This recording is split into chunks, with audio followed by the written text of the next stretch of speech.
Hello everyone, welcome to my channel teachings with तानी।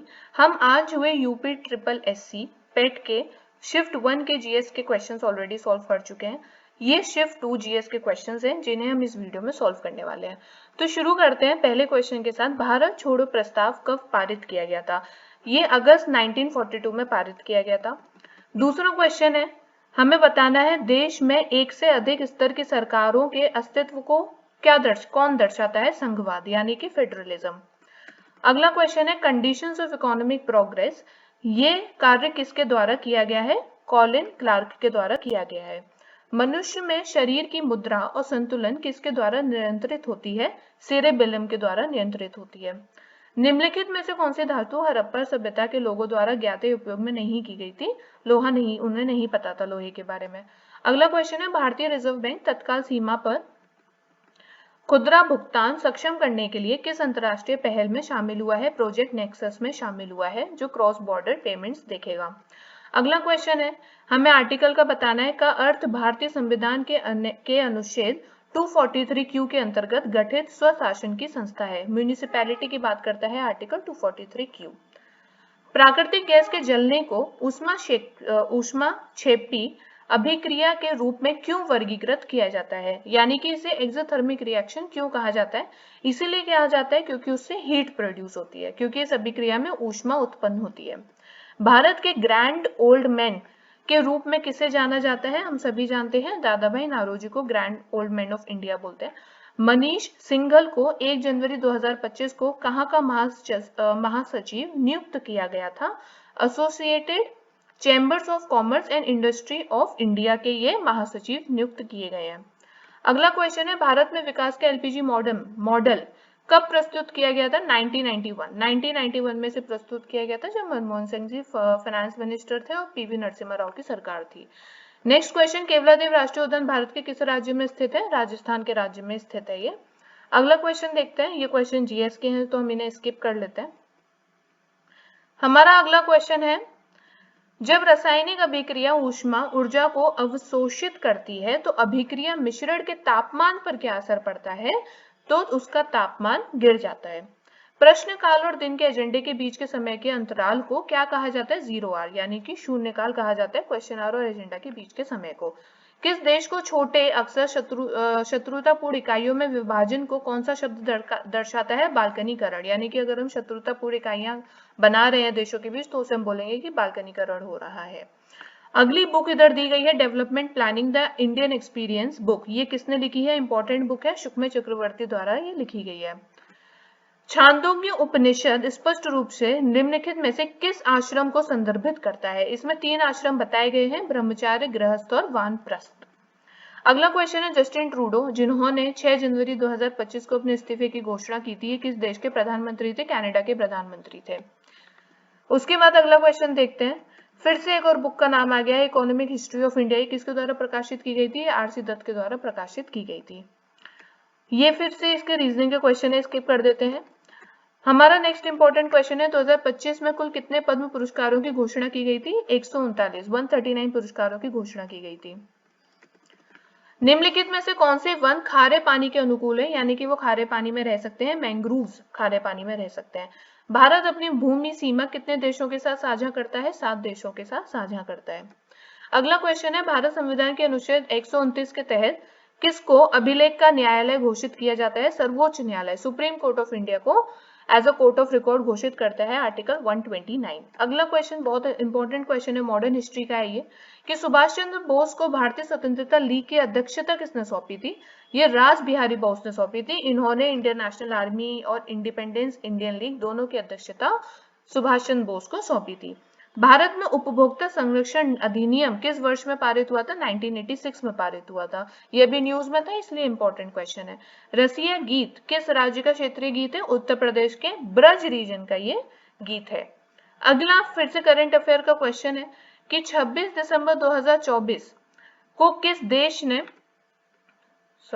26 दिसंबर 2024 को किस देश ने बायरक्टर अकिंसे ड्रोन से सुपरसोनिक मिसाइल UAV 122 का सफल परीक्षण किया था? तुर्की ने सफल परीक्षण किया था UAV 122 का।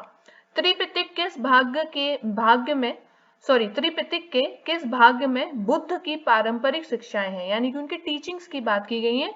सुत्त पिटाका में उनके टीचिंग्स की बात की गई है।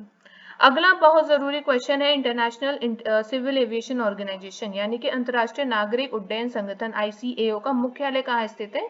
ये मॉन्ट्रियल में है, जिनीवा में नहीं है, मॉन्ट्रियल कनाडा में स्थित है।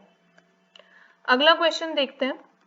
अगला क्वेश्चन है अंडर आर्टिकल 129 यानी कि भारत संविधान के अनुच्छेद 129 के तहत, ये एक्चुअली पेज ना रिपीट हुआ है तो मैं इसे स्किप कर देती हूँ क्योंकि ये क्वेश्चन हम ऑलरेडी कर चुके हैं, ये 2 पेजेस रिपीट हुए हैं। अगले क्वेश्चन में आते हैं।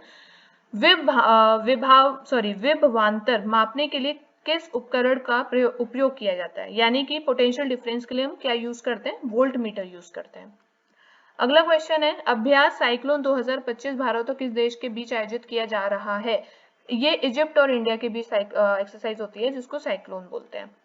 अगला क्वेश्चन है मनी बिल को लेकर, धन विधेयक के संबंध में निम्नलिखित में से कौन सा कथन सत्य है? हमें सत्य कथन बताना है। एक ही सत्य है कि इसे केवल लोकसभा में ही पेश किया जा सकता है, इसे राज्यसभा में पेश नहीं किया जा सकता। अगला क्वेश्चन है रेगिस्तानी पौधों में निम्नलिखित में से कौन सा अनुकूलन सामान्य है, यानी कि कौन सा ऐसा फीचर है जो सभी आपको रेगिस्तानी पौधों में मिलेगा? जन भंडारण के लिए मोटे तने, मोटे तने होते हैं इसलिए वो ज्यादा समय तक वाटर को स्टोर करके रख पाते हैं।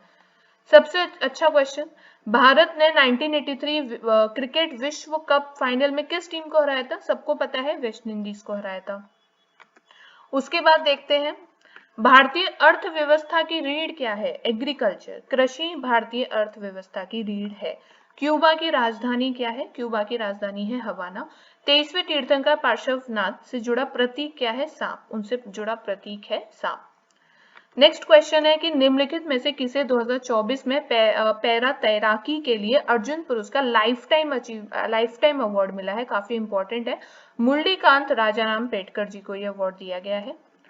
IBCA काफी न्यूज में था। भारत द्वारा अंतरराष्ट्रीय बिग कैट अलायंस IBCA कब शुरू किया गया था? ये 9 अप्रैल, if I am not wrong, ये 9 अप्रैल को ही किया गया था। 9 अप्रैल 2023 को ये किया गया था।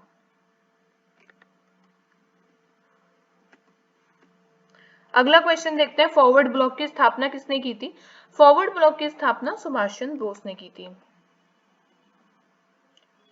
फिर उसके बाद ये कुछ रीजनिंग के क्वेश्चंस हैं जिन्हें हम स्किप करने वाले हैं। ये फिर से पेज रिपीट हो गया है, इसे भी हम स्किप कर देते हैं, सेम क्वेश्चन हम कर चुके हैं। अगला क्वेश्चन है GS का, रक्षा अनुसंधान एवं विकास संगठन DRDO की स्थापना किस वर्ष में हुई थी? 1958 में हुई थी। उसके बाद तिब्बत में ब्रह्मपुत्र नदी को क्या कहा जाता है? सांगपो कहा जाता है। भारत का पहला विदेशी जन औषधि केंद्र किस देश में शुरू हुआ था? हमें पता है, मॉरिशस में शुरू किया गया था। अगला क्वेश्चन फिर से एक अनुच्छेद को लेकर है।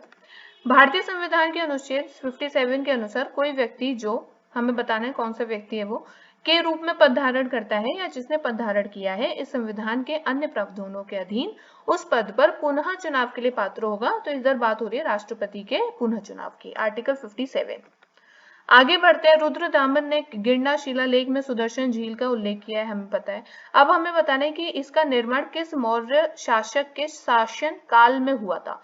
तो ये चंद्रगुप्त के शासन काल में किया गया था, चंद्रगुप्त मौर्य के। 27 सितंबर को क्या मनाया जाता है? विश्व पर्यटन दिवस, यानी कि वर्ल्ड टूरिज्म डे। 18वां प्रवासी भारतीय दिवस PVD सम्मेलन 2025 में कहाँ आयोजित किया गया था? भुवनेश्वर में आयोजित किया गया था 10 से 18 जनवरी के बीच में।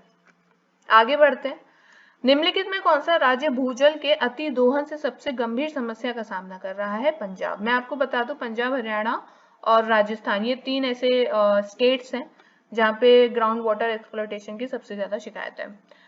हमारा आखिरी GS का क्वेश्चन है, माच किस राज्य का एक पारंपरिक लोक नाट्य रूप है? ये मध्य प्रदेश का एक ट्रेडिशनल डांस फॉर्म है। तो यहीं पे हमारे GS के क्वेश्चंस खत्म हो जाते हैं। ये शिफ्ट 2 के GS के क्वेश्चंस थे। शिफ्ट 1 के GS के क्वेश्चन हम ऑलरेडी कर चुके हैं, तो अब वो वीडियो भी देख लीजिएगा। या आगे आने वाले एग्जाम UP PCS 2025 के लिए काफी इंपॉर्टेंट हो सकता है। Thank you for watching, see you in the next video.